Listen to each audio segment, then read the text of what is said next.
कि आप भगवान शंकर को श्री कृष्ण से छोटा कहते हैं, वो हमारे आराध्य देव, हमको चुभता है।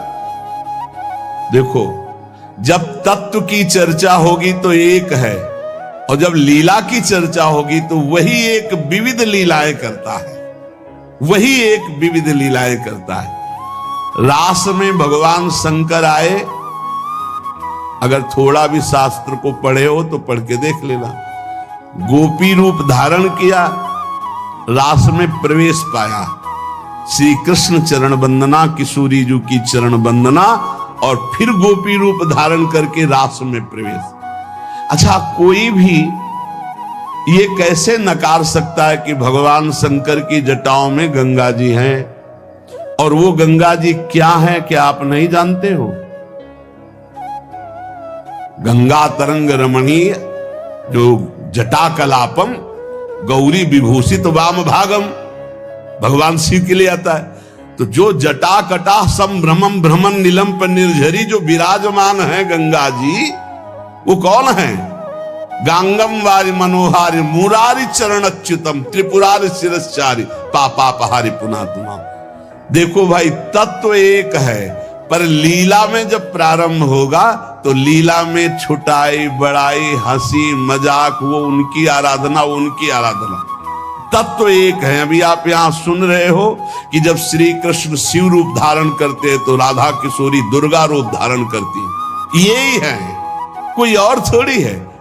पर जब लीला की बात आती तो वही भगवान शंकर गोपी रूप, आज भी भगवान गोपेश्वर का श्रृंगार होता है गोपी रूप में। शाम टाइम जल नहीं चढ़ता, नथुनी बाला और सब चुनरी धारण करके भगवान शिव गोपीश्वर के रूप में विराजते हैं। भगवान शंकर गंगा जी को नेत्रों से भी रोक सकते थे, लेकिन जटाओं में धारण किया कि श्री कृष्ण का चरणामृत है, वामन भगवान का चरणामृत है, वामन के रूप में श्री कृष्ण ही है। प्राणाधिक प्रियतमा सर्वाभ्याः सुंदरी परा सर्वयुक्ता च सौभाग्य भाग्नि गौरवान्विता। हमारी जो श्री किशोरी जो हैं, एक यहां बात ध्यान रखनी है कि एक प्रश्न और आता है सभा में, जब चर्चा होती है तो उसको सुनकर के लोगों के अंदर प्रश्न आता है कि शिव पुराण में लिखा है कि भगवान शंकर सर्वश्रेष्ठ है, देवी पुराण में लिखा है कि इन्हीं से सबकी उत्पत्ति है। आप गणेश महिमा को देखो तो यम ब्रह्म त्वम ब्रह्म, सब कुछ जिस पुराण को देखो उसी से सृष्टि हुई है। इसका मतलब क्या है? गलत है क्या? जब तुम शिव पुराण पढ़ोगे तो शिव तत्व से ही सबकी उत्पत्ति है, सब कुछ शिव तत्व है। पढ़े हैं, जैसे आप कहा भगवान शंकर ने चिद चिद लक्षणम सर्वम राधा कृष्णमयम जगत, ऐसे कहा गया है हे भगवती हे भगवान, आपसे ही सृष्टि प्रकट है शिव पुराण में, क्योंकि जितनी माताएं वो सब भगवती है, और जितने पुरुष हैं वो सब हे भगवान शिव, आपका ही स्वरूप है। चराचर जगत शिव और पार्वती मय है। भगवान का ऐसा लिंग प्रकट हुआ शिव जी का कि 100 कल्प तक ब्रह्मा जी उतरते चढ़ते रहे, पार न पाया। फिर भगवान विष्णु उसमें पढ़ना शिव पुराण में, तो पढ़ करके बात कर रहे, आर पार नहीं पाया। भगवान शिव से ही नारायण का प्रादुर्भाव होता है, भगवान का प्रादुर्भाव होता है, भगवान शिव से ही ब्रह्मा का प्रादुर्भाव होता है। जब देवी भागवत पढ़ो तो सब कुछ देवी जी से प्रकट हुआ, तो क्या झूठा है क्या? पुराण कोई झूठे हैं क्या? तो अगर उनसे प्रकट हुआ तो इनसे कैसे? भागवत पढ़ करके देखो तो श्री हरि से, नाभि कमल से ब्रह्मा, ब्रह्मा की भ्रकुट से शंकर, रुद्र का अवतार। उधर पढ़ करके देखो तो उन भगवान शिव से ब्रह्मा और श्री हरि प्रकट होते हैं। देवी भागवत पढ़ करके देखो तो देवी शक्ति। ये है क्या? तत्व। तत्व एक है, वही परमात्मा है, वही। जब शिव पुराण पढ़ोगे तो सब कुछ शिव की, जब भागवत पुराण पढ़ोगे तो सब कुछ श्री हरि का, और जब देवी भागवत पढ़ोगे तो सब कुछ वही। देवी प्रपन्नार्थ हरे प्रसीद प्रसीद मातर जगतो खिलस्य प्रसीद विश्वेश्वरी पाहे विश्वम त्वमीश्वरी देवी चराचरस्य। हे देवी, तुम ही चराचर में व्याप्त हो, तुम ईश्वरी हो, तुम सर्वशक्तिमान हो, तुमसे बढ़कर कोई नहीं। क्या समझते हो? जो जहां है वही परम तत्व है और वो वही सब कुछ है। इधर से हम देखेंगे तो कृष्णाकार, उधर से देखोगे तो शिवाकार, उधर से देखोगे तो दुर्गा में, उधर से देखोगे काली में। जो बोलो वही परम तत्व है। पर जब हम लीला का गायन करते हैं तो लीला में विभाग हो जाता है। वही एक परमात्मा, वेद कहता है एकोहम बहुश्यामा, मैं एक बहुत रूपों में हो जाऊं। अब वही परमात्मा शासक बन गया, वही शासित हो गया, वही धर्मात्मा बन गया। उसी के छाती से धर्म प्रकट हुआ, उसी के पीठ से अधर्म प्रकट हुआ। अधर्म करने वाला दंडनीय हो गया, धर्म करने वाला बंदनीय हो गया।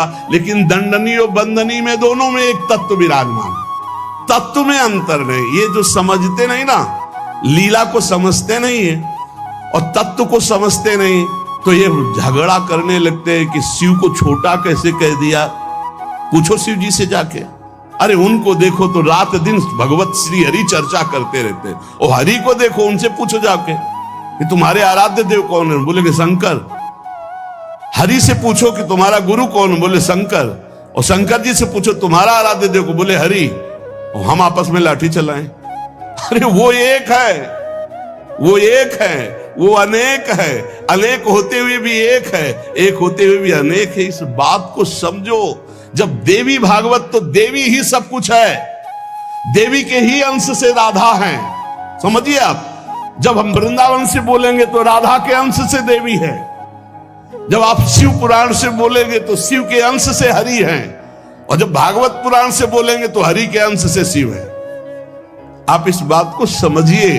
जब लीला का बात, लीला प्रसंग आएगी तो उसमें भेद हो जाते हैं। जैसे ब्रह्म ऋषियों ने विचार किया कि इन तीन महान भगवत स्वरूपों में कौन सबसे बड़ा है।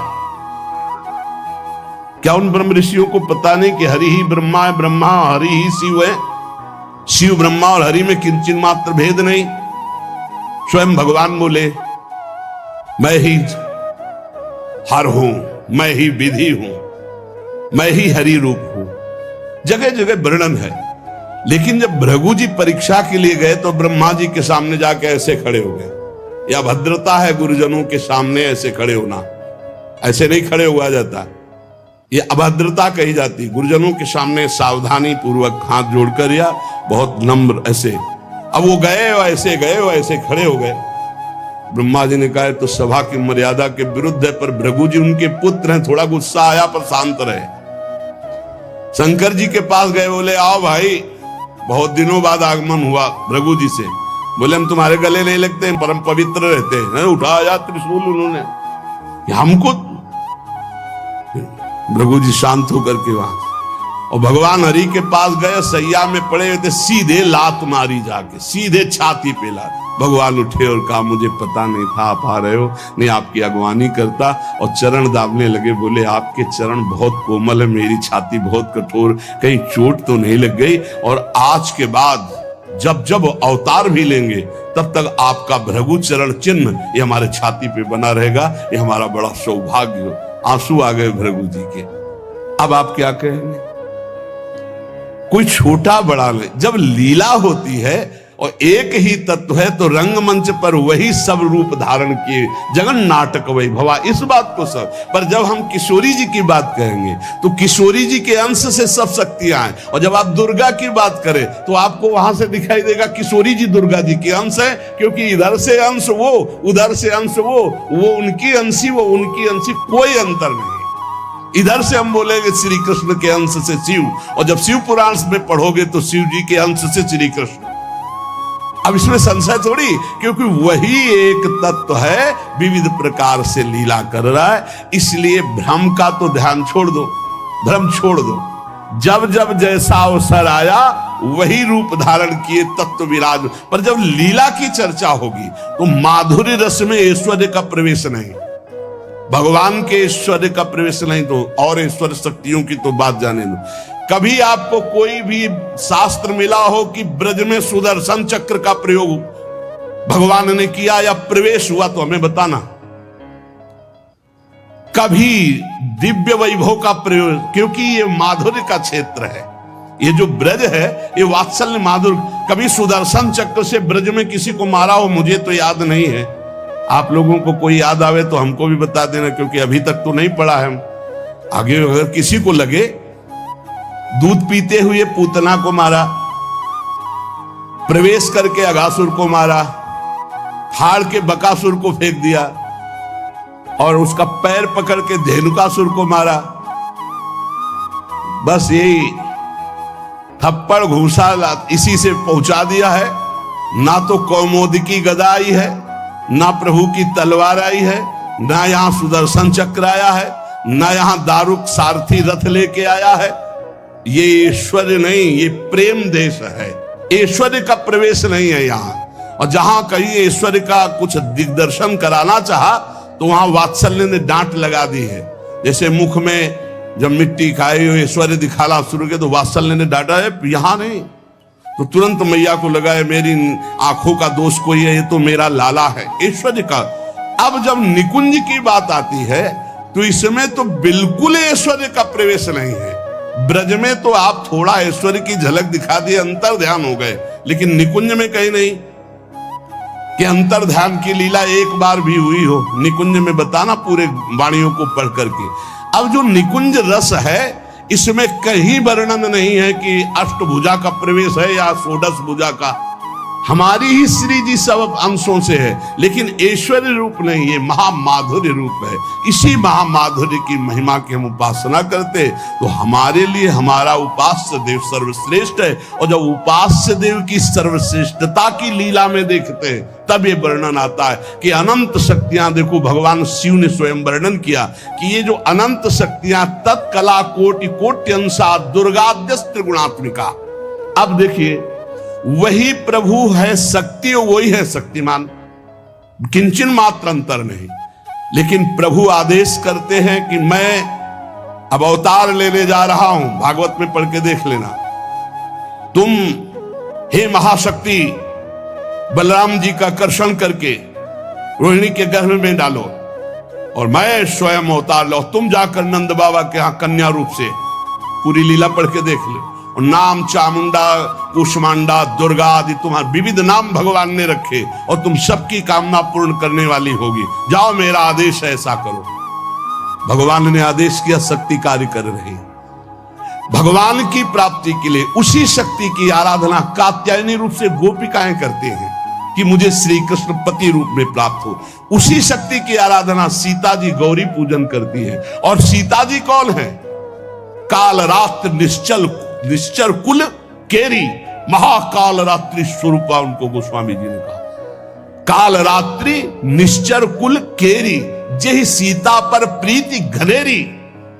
ये नहीं समझ रहा रावण की साक्षात इसका काल पधारा है। ये काल रात्रि महाशक्ति स्वरूप चाट जाएंगे, कुछ नहीं बचेगा लंका में। ये दुष्ट जिनके प्रति विरोध भाव कर रहा है कौन है? वही गौरी है और वही गोरी है, वही महाशक्ति है और वही सीता जी है। अब आप समझिए, आदि शक्ति जय जग उपजाया, सीता जी गौरी पूजन कर रहे हैं। गौरी जी खसी माल मूर्ति मुस्काली, जाओ मनुजा हिराची और मिली सोबर साध सुंदर साव। तो सीता जी कौन है? मनुष्य रूपा को भगवान राम कह रहे। आदि शक्ति जय जग उपजाया, सो अवतरी मोर यह माया। अरे कोई भेद नहीं, कहीं भेद नहीं। पर जब लीला की बात करेंगे तब लीला में भेद दिखाई दे रहा है कि सीता जी गौरी जी का पूजन कर रहे हैं, उनसे वरदान प्राप्त कर रही है। और भगवान प्रिया सती को संशय हो जाता है।